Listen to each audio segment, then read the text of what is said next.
났네. 취임 30일 기자회견을 합니다. 통상 100일 기자회견. 도대체 저는 윤석열 전 대통령 정말 황당하기 짝이 없는 게 전 기자들을 완전히 대상화해가지고 뭐 김치찌개 못 먹어서 환장한 사람들인 것처럼 기자들을 대접했어요. 진짜 기분 나빴거든요. 그렇죠. 기자회견 연수 100자리로 늘려줘라, 3자리로 늘려줘라. 3자리로. 나는 진짜 너무 창피했어. 그 뭐 해외 연수 요새 몇 명이나 가나요? 뭐 몇 명 간다 하니까 그거 3자리로 늘려주세요. 기자들. 와. 진짜. 나 진짜 너무 창피해가지고. 시간이 없습니다, 저희는. 예. 취재하느라고. 아니 그리고 필요하면 갈 수 있잖아요. 언론재단 그쵸, 통해서 얼마든지 그쵸, 가고. 그쵸. 요새 근데 기업 연수가 많이 준 것 같아요. 네. 옛날에는 경기가 안 좋으니까. 그렇지. 삼성, LG 이런 데서 기자들 연수 많이 보냈어요. 그리고 미국에서도 보내주잖아. 네. 저 국무부 연수도 있고 막 이런 있죠. 거 있잖아요. 근데 그런 게 많이 줄어들어서 그런지 모르겠지만 너무 참담했다. 대통령실 출입 기자들. 그래서 이재명 정부 출입 기자들은 제발 그러지 않기를 바라면서 7월 3일 오전 10시네요. 대통령실 아쉽습니다. 우리 못 못 들어가. 들어가. 이번에 안 들어요? 가서 질문해야 되는데 이정주 기자. 아, 들어갑니까? 저는 못 들어요. 저희 네. 일진이 따로 있는데 네. 유저출이. 근데 아직 안 열렸어요. 그러니까 그 논의가 있었는데. 논의는 계속 하고 있어요. 있고 예. 뭐 서류 제출하라 그래서 네. 제출은 한 서류 상태인데. 제출했어요. 용산 가서 서류 제출하고 왔습니다. 아. 네. 조 장면을 지금 박형관 기자로 바꿔서 이렇게 봐야 되는데. 들어갔었어야 되는데. 네, 아쉽게도 30일 기자회견에 우리 박형관 기자가 들어갈 수 없다는 점이 너무나 아쉽고. 그러네요. 어쨌든 기자들하고 타운홀 미팅 형식인데 저는 지난번에 그 광주 전남 지역에서 타운홀 미팅 하는 거 보니까 기자들 준비 단단히 해야 네, 됩니다. 진짜. 개물을 수 있거든요. 큰일 납니다. 이게 지금 옛날 같으면 질문을 1사 1인만 할 수 있었어요. 1사 1일 1질문. 그런데 제가 보기에 이재명 대통령은 주고받는 질문을 할 것 같아요. 기자님 지금 그런 말씀 주셨는데 이것은 이러이러해서 이런 문제가 있는 거 아닙니까? 그거 말씀해 보세요라고 했을 때 준비되지 않은 질문. 그러니까 언론 자유로에서 뭐 났습니다. 개방해 주십시오. 열었는데, 개방해 네. 주십시오. 막 하면 그래서 구체적으로 뭘 해달라는 거예요? 그치. 네, 네. 징벌적 손해배상 도입해달라는 건가요? 대책이 있으세요? 네, 이렇게 대책이 물어봐요. 뭐예요? 네. 형사처벌 폐지해달라는 건가? 국민이 반대했잖아요. 네. 이런 식으로. 그렇죠. 그러니까 저는 아주 디테일이 살아있는 질문을 할 것이다. 법안에 대해 잘 모르고 네. 이렇게 툭툭 던지는 윤석열 같이 생각하면 네. 이거 완전 그렇습니다. 판단착오입니다. 예. 수첩에 적어서 대충 읽고 그 다음 질문 안 되면 망신당합니다. 네. 저 회사 누구야? 바로 기레기 나옵니다. 자, CBS는 어떤 걸 준비하고 있어요? 30일 기자회견. 한번 물어보겠습니다, 제가. 다들 좀 떨고 있어요. 떨고 있어요? 네, 괜히 네. 질문했다가 그러니까 후속타까지 지금 조은석 특검 같은 지금 질문 감각. 제가 책 하나 쓰려고요. 수사 감각이 아니라 질문 감각. 네, 질문 감각으로 후배 기자들을 위한. 이 다음 질문에 이재명 대통령이 이렇게 물어보면 뭐라고 대답해야 될까? 굉장히 어색한 상황이죠, 사실은. 네. 그 질문 받는 사람들은 이렇게 주고받는 그 대화 형식의 질문을 하고 싶지 않아 하는데 보통은. 그렇죠. 네. 이재명 이제 대통령께서는 주고받는 질문을 하시는 분이니까 그렇죠. 예. 기자들이 되게 당황스럽죠. 왜냐면 네. 기자들은 질문 받을 일이 거의 없거든요. 맞아요. 그렇죠. 예. 그래서 질문 받아보면 예. 굉장히 당황스럽습니다. 저도 처음 이제 유튜브 딱 나왔을 때 질문을 누가 하는데 너무 당황스럽더라고요. 왜 나한테 질문하지? 나한테 왜 물어보지? 질문은 내가 하는 건데. 내가 하는 건데 원래. 내 직업이 질문인데. 네, 그래서 단단히 준비해야 될 겁니다. 네. 알겠습니다. 자, 그럼 두 분 기자님들께 제가 여쭙겠습니다. 이재명 대통령의 30일 기자회견에 내가 가 있다. 타운홀 저는 미팅이다. 그래서 그런 질문할 것 같아요. 다시 돌아오지 않는 질문. 어떤 질문?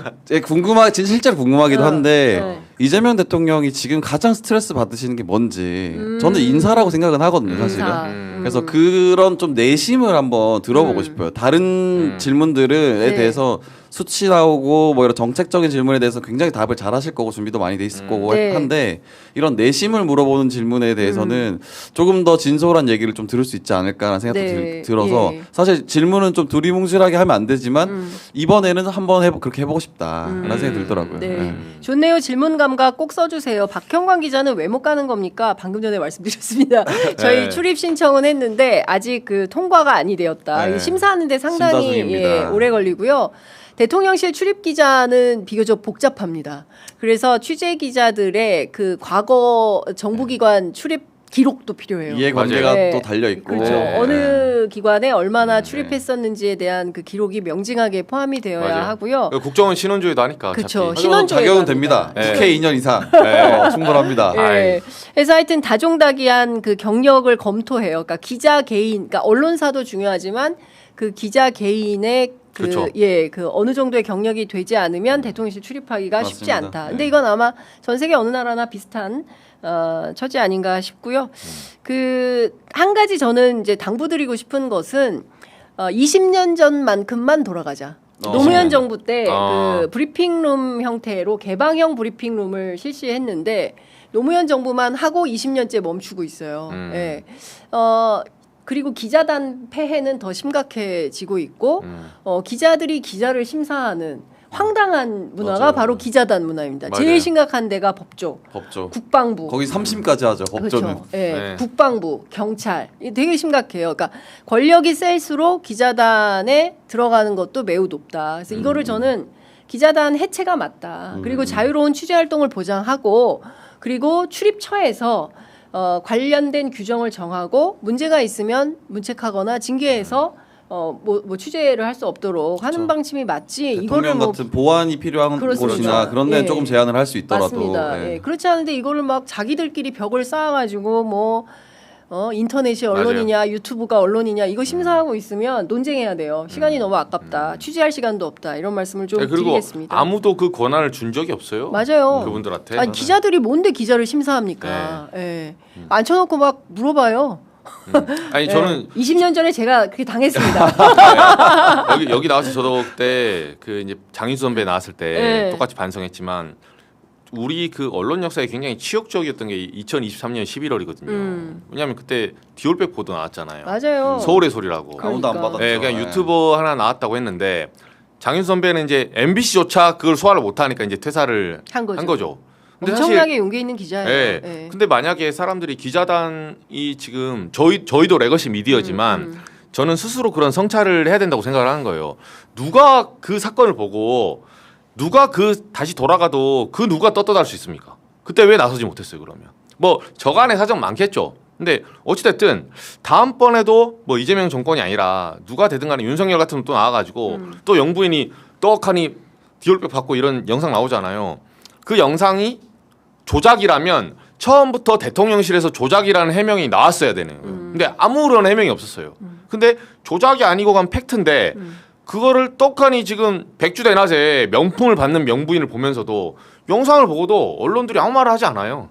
오히려 그 기사를 취재하려고 했던 취재했던 네. 그 언론사와 기자를 얘기 안 상대로 태우고. 뭐 보도윤리 막 이런 얘기 했었잖아요. 네, 네. 몰카 공작 뭐 이러면서 국민의힘 주장을 여과 없이 받아가지고 함정 취재니 뭐 함정 취재가 네. 옳으니 뭐 언론학자들이 나와서 평가를 하고 했는데 지금 생각해 보면 불과 1년 반밖에 안 된 그렇죠. 현실에서 보면 그러네요. 진짜 부끄러운 자화상인 거죠. 이거는 그렇죠. 언론 역사의 기록으로 남겨서 다시는 이런 보도. 제가 그때 놀랐던 것은 그런 거는 그냥 서울의 소리 같은 데서 쓰면 돼요라는 인식을 레거시 미디어 기자들이 하고 있었다라는 점입니다. 근데 또 한편으로는 1년 반 만에 또 인식이 많이 바뀐 것 같긴 그렇죠. 합니다. 맞습니다. 네. 그러니까 이렇게 뉴미디어가 하루하루 발전하고 있는데 여기에 능동적으로 대응하지 못하면 이 미디어 시장에서 퇴출된다라는 점을 기자들도 잘 알아야 되지 않을까 싶습니다. 그리고 제가 알기로는 그 이재명 대통령도 이 뉴미디어에게 자리를 열어줘라라는 의지가 있으신 걸로 알고 있어요.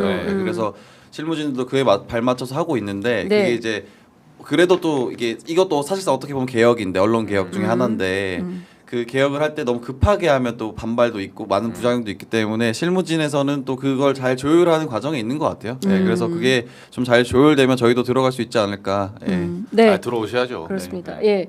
자, 시간은 다 됐지만 그래도 요거는 여쭤봐야 될 것 같아요. 국민의힘 내부가 두 분 모두 과거에 국민의힘 출입을 오래 하셨던 분들이기 때문에 이걸 요새 통화 자주 합니다. 요새도 취재 열심히 하고 있어요. 예. 뭐 안 되는 집안이 더 시끄럽다고.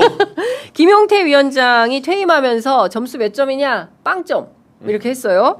그리고 송원석 원내대표가 신임 비대위원장을 겸직하게 됐는데 셀프 지명이에요? 아 이런 거 처음 봤어요. 이럴 수 있어요?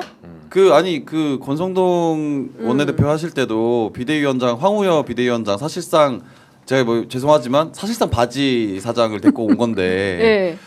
지금은 그럴 정도의 성의도 없는 거잖아요. 전 이거 보고 진짜 너무 충격 먹었어요. 그러니까. 이거 어떻게 이럴 수가 있나. 그리고 뭐 2개월짜리니까 뭐 내가 잠깐 하는 거다 이렇게 얘기하는데 저는 이거 그때도 말씀드렸지만 8월에 안 할 가능성도 크다고 봐요. 아 전대 자체를. 8월에 안 한다. 더 뒤로 미뤄질 겁니다. 그럼 어떻게 해요? 저기 나경원 의원 8월까지 계속 로텐더홀에서 선풍기 바람 쐬고 있어야 되나? 괜찮잖아요. 8월까지 지금 바캉스 하겠다는데. 바캉스다. 살다가 숙식 투쟁은 처음 봅니다. 빨리 총리가 임명되길 바라고 있을 수도 있어요. 네. 총리가 임명되면은 그래도 내가 그럼 안에 들어가서 다시 투쟁하겠다. 그러니까. 할 수 있으니까. 아니, 보통, 그걸 바라겠네. 빨리 그렇죠. 임명되라. 아니, 보통 단식 투쟁을 하는 거는 레버리지가 그거잖아요. 그러니까. 상대방하고 내가 그 간 뒤에 비폭력 운동 이런 거지 상대방을 못 버티게 하는 거예요. 네. 내가 단식해서 죽는 걸 보고 싶냐? 엄마 나 진짜 이거 닌텐도 안 사주면 나 이번에 가출한다. 이런 거잖아요. 네. 근데 엄마 닌텐도 안 사주면 나 집에서 그 현미밥 먹고 그거 열심히 할 거예요. 어머니가 왜 사줘요?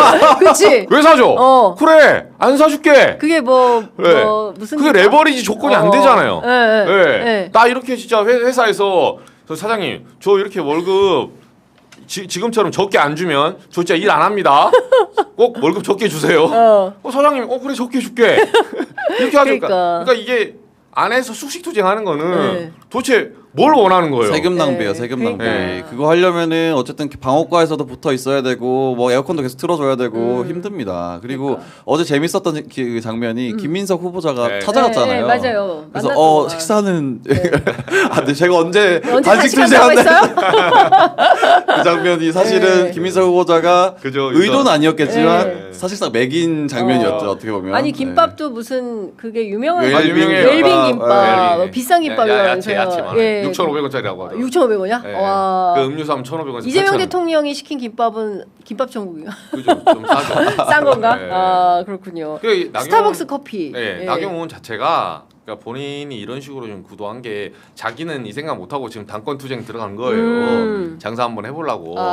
근데 이것도 이런 결기도 없이 지금 코미디를 하고 있잖아요. 그러니까 사람들이 김민석 후보도 그렇게 물어본 거예요. 그러니까 그 행간의 의미는 식사는 하셨으니까 내가 언제 단시간 되냐고 가로치고 근데 그럼 왜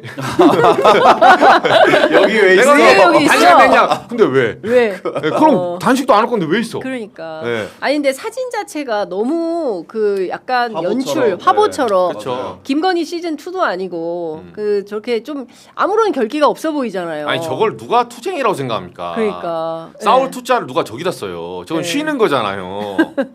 그러니까 지금 그 로텐더홀이 그리고 뭐 뻥 뚫린 공간이라서 덥지가 않아요. 맞아요. 예, 굳이 선풍기 없어도 됩니다. 없어도 예, 그러니까 저게 다 저기 에어컨 틀어줘요. 실내. 그렇죠. 예, 실내 에어컨 다 제일 틀어주죠. 시원합니다. 그러니까 로텐더홀이 제일 시원해요. 네, 그래서 뭐 비밀리에 전화 통화할 거 있으면 로텐더홀에 가서 전화하자. 맞아요. 예. 시원하고 저희가 층고가 높아서 맞습니다. 1층에서 3층까지 들어 있잖아요. 예. 층고가 높아서 저기가 진짜 아늑해요. 맞아요. 네, 여름에는 겨울에 추워서 그렇지. 그러니까. 겨울엔 또 난방 해줘요.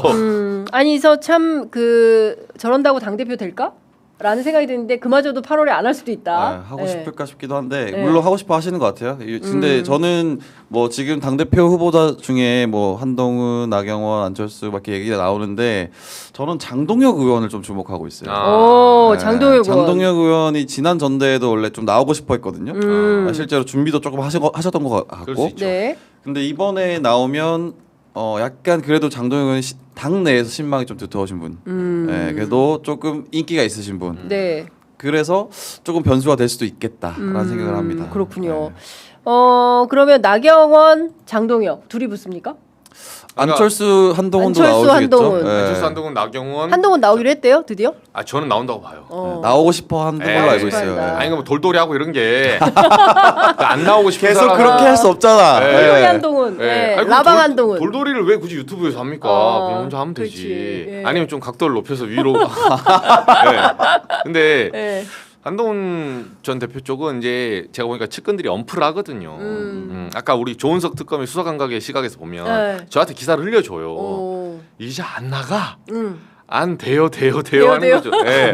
딱 들린다는 게 안 나가. 그러니까 참모들은 네. 안 나가게 하고 싶은 거예요. 네. 그러니까 저한테 통화할 때 사실 나가고 안 나가는 본인이 결정하잖아요. 근데 그쵸. 참모들은 우리 한 대표는 안 나가고 싶대. 음. 이렇게 얘기를 해서 그렇게 기사를 써서 꺾어달라 이 소리거든요. 맞아. 그 말 즉슨 네. 한동훈 전 대표 바보 아니거든요. 네. 기사 딱 보고 이것들 봐라. 나를 막으려고 하네. 네. 내가 되겠네 지금. 나옵니다. 예, 그럴 것 같아요. 근데 네. 뭐 주변에서 뭐 좀 출마하지 않고 쉬었다가 그리고 조금 대선으로 가야 되는 거 아니냐라는 조언을 하는 사람들도 보궐선거 있는데, 얘기했더라고요, 예, 보궐선거. 국회의원. 예. 예. 근데 그 한동훈 대표 입장에서는 잊혀지면 안 되기 때문에 모든 선거에 다 출격해가지고 네. 존재감을 과시. 저도 이제 하여야만 한다. 전대에 나가서 떨어지면 보궐선거도 나갈 것 그렇죠. 같아요. 예. 보궐선거도 나가겠죠. 네. 예, 모든 선거에 다 그렇게 후회한다는 거잖아요. 지금 배지 그때 안 한 걸. 배지에 그때 했어야 배지를 했어야 되는데. 되는데 그렇죠. 하지 말라 그래서. 총선 때. 그러니까 네. 그게 조건이었다. 뭐 이런 네. 등등 얘기가 나오는데 여하튼 저희가 지켜보도록 하겠습니다. 두 분과는 오늘 여기서 마무리를 해야 될 것 같은데요. 시청자 여러분들께 제가 공지 말씀 드릴 게 하나 있어가지고 제가 3년 만에 휴가를 갑니다. 와. 네. 좀 쉬어야 됩니다. 네. 로텐도로 가시나요? 로텐도 옆에 텐트 칠까? 아니 그 장윤선의 단식 편의점이라고. 아유 단식 안 돼. 네. 단식 안 돼. 아니 숙식 편의점? 숙식 편의점. 네. 옆에서 차리세요. 저희 취재 갈 테니까.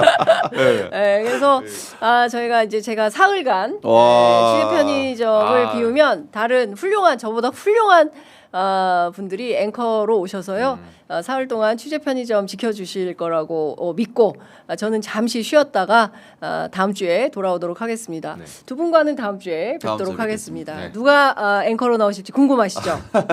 기대하셔도 좋습니다. 어디로 가시나요, 근데? 네, 비밀. 비밀이가. 어디로 가는 건 알겠습니다. 비밀이에요. 죄송합니다. 쫓아오지 마. 네, 자, 두 분 말씀 잘 들었습니다. 고맙습니다. 네, 고맙습니다.